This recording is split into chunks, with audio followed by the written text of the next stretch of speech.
Bonsoir et bienvenue à tous. Voici les titres de ce journal.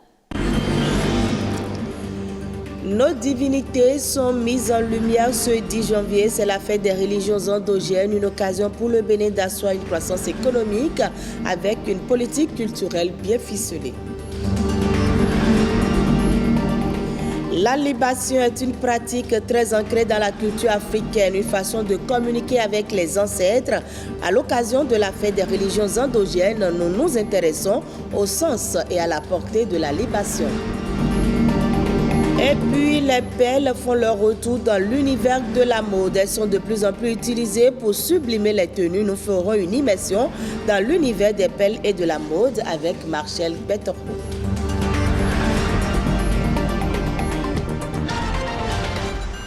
Le Bénin célèbre aujourd'hui 10 janvier la fête nationale des religions endogènes, encore appelée fête du Vaudou. Cette journée est initiée par le président Nicéphore Soglo en 1995 pour sceller la laïcité entière du Bénin et celle de ses origines. Cette célébration rend hommage aux différentes divinités et se caractérise par des prières, des sacrifices et autres démonstrations culturelles et cultuelles.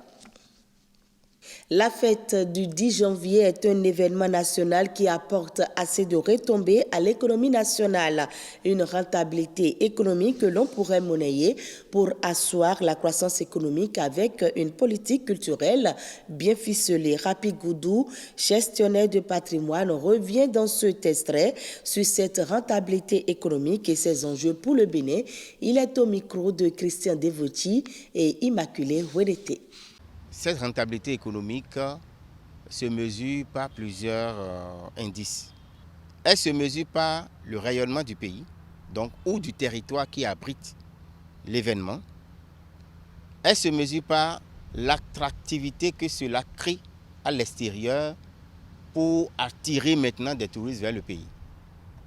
Et le b.a.-ba donc de cette rentabilité économique, c'est que quand les valeurs de rayonnement du territoire sont reconnus et prouvés et que cela crée une attractivité à l'étranger, cela ramène des touristes dans le pays.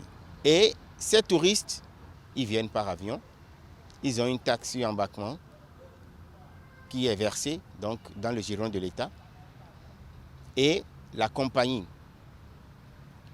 aérienne qu'ils ont empruntée paye des impôts, la TVA et l'AIB, etc., du personnel et tout ça. Donc plus le rayonnement est créé et l'attractivité créée vers une destination, plus les touristes arrivent. Et autour, donc, il y a des activités connexes. Quand vous allez par exemple à Ouida, pendant la période, il y a plusieurs festivals qui s'expriment et beaucoup de touristes étrangers qui payent le billet, le ticket de visite et qui, par exemple, vont se loger dans les hôtels, qui vont justement manger donc, dans des restaurants, qui vont emprunter des transports en commun, des émigrants, etc., et qui vont acheter des cadeaux souvenirs. Tout ça prouve la rentabilité économique de cette période-là. Il ne nous reste qu'un mécanisme de mesure donc, de cette rentabilité pendant la période pour voir ce que la célébration donc, de la fête des religions endogènes apporte au plan économique à l'économie donc nationale. Parlons maintenant de la libation très pratiquée dans les traditions africaines. La libation reste aujourd'hui encore ancrée dans le quotidien de certaines cultures, que ce soit dans les maisons ou aux abords des rues, devant les divinités. Si pour certains, c'est une prière ou encore une façon d'apprendre à communiquer avec les ancêtres, d'autres, par contre, l'associent à une pratique démoniaque. Mais qu'en est-il réellement? Explication avec une équipe de la rédaction conduite par Ulvaeus Balogun. C'est un rituel religieux qui précède généralement le démarrage d'une cérémonie familiale ou vient en offrande à une divinité. La libation consiste à verser soit de l'eau, soit une boisson au sol ou sur un autel érigé pour une divinité. Cette pratique revêt un sens mystérieux. C'est un rituel qui permet d'établir la connexion entre le monde visible et invisible. Faire une libation requiert donc un objectif bien défini. On ne se lève pas pour aller faire une libation.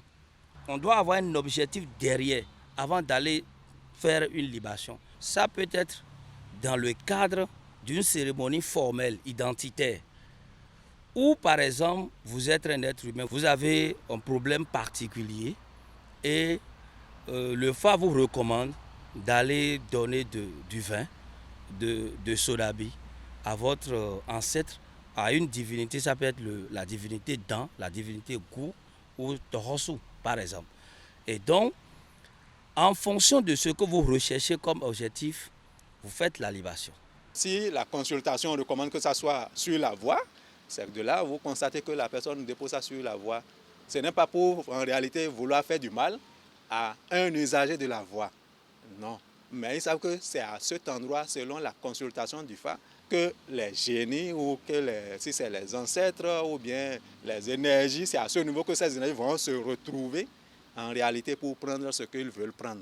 Autant la libation peut être un moyen pour exprimer sa gratitude, préserver les relations entre les êtres humains et leurs ancêtres, autant elle peut permettre de déjouer le plan des ennemis ou de lancer des malédictions.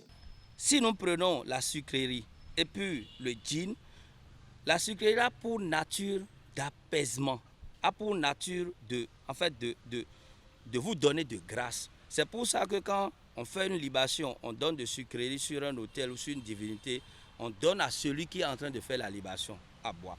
Mais lorsqu'on donne de djinn sur une divinité ou de sodabi, l'alcool sur une divinité, on ne vous donne pas à boire le reste.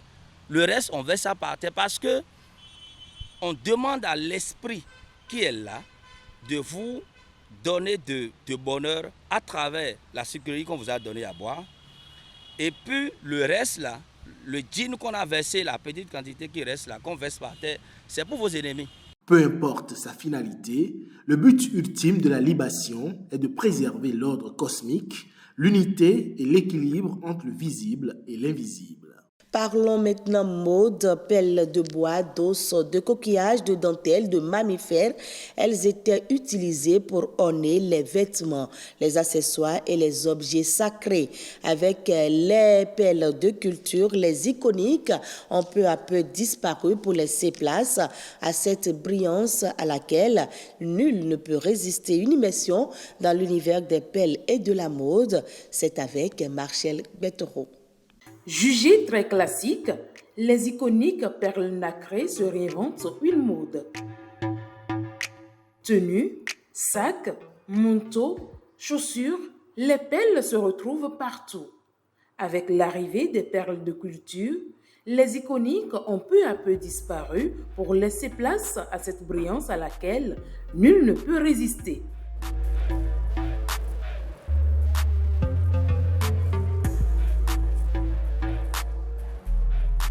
Les perles s'offrent une nouvelle vie et conquièrent l'univers du prêt-à-porter africain et moderne.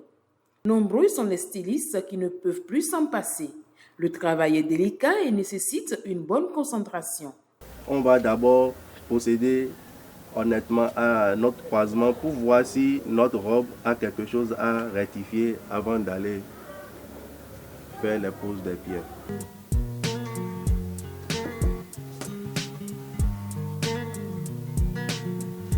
Les nouvelles technologies ont simplifié la tâche aux professionnels de la mode. En temps, on les posait avec les fers à repasser. Et puis, après le temps des fers à repasser, il y a aussi des petites machines qui étaient comme des pistolets. Et ça nous prenait aussi assez de temps. Donc, avec la révolution, on a actuellement ces machines qui nous aident à mettre beaucoup de pierres, à mettre des milliers de pieds à la fois et les poser au même moment. C'est une machine qui est un peu intelligente. Donc la vapeur contrôle la qualité de tissu, sa capacité de supporter la chaleur, tout. Et puis c'est ça qui est décrit ici. En fonction de ça, ça compte les minutes.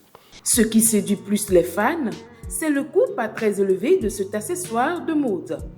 Tenue de ville, tenue de soirée, tenue professionnelle, les perles ne laissent nulle part où la main ne passe et ne repasse.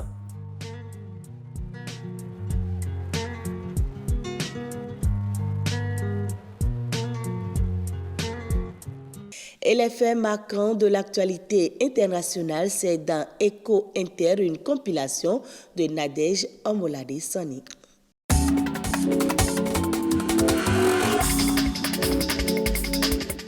Au Nigeria, une limite est désormais fixée pour les retraits d'argent au guichet des banques.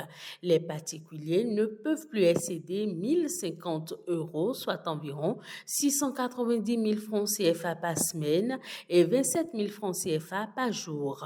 Une marge de près de 7 millions de francs CFA par semaine est cependant fixée pour les entreprises. Selon les autorités, cette mesure vise à contrôler la masse de billets en circulation et moderniser le système de paiement comme les transferts numériques d'argent, le mobile money ou encore le e-Naira, le Naira numérique destiné aux entreprises et au commerce.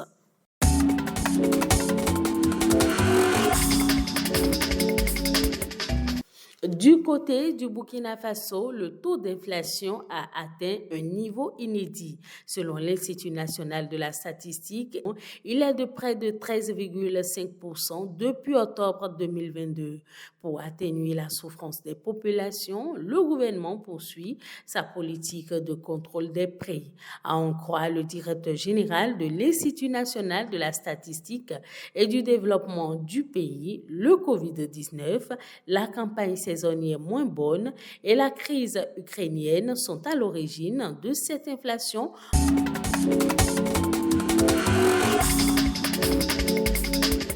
Le mil représente seulement 3% du commerce de grains dans le monde. En Afrique, la céréale a de moins en moins la cote chez les agriculteurs alors qu'elle pourrait être, selon les Nations Unies, la solution idéale pour les États qui cherchent à assurer leur autosuffisance alimentaire. C'est une céréale qui demande peu d'intrants pour pousser. Elle résiste bien au manque d'eau et se révèle particulièrement nutritive. Face à ces atouts, les Nations Unies ont pris la décision de faire de l'année 2023 l'année du mil.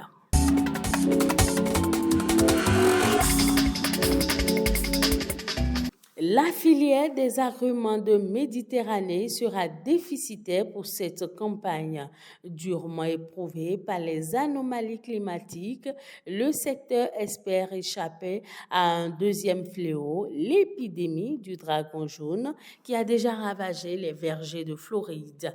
Les sécheresses trop longues et les cours de gel au mauvais moment dans plusieurs pays qui comptent sur le marché sont quelques raisons évoquées. L'Espagne, le Maroc, l'Italie et la Turquie verront leur production reculer significativement.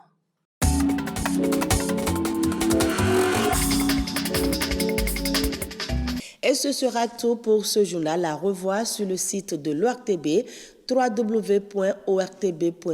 Merci à vous de l'avoir suivi et très bonne fête des religions endogènes.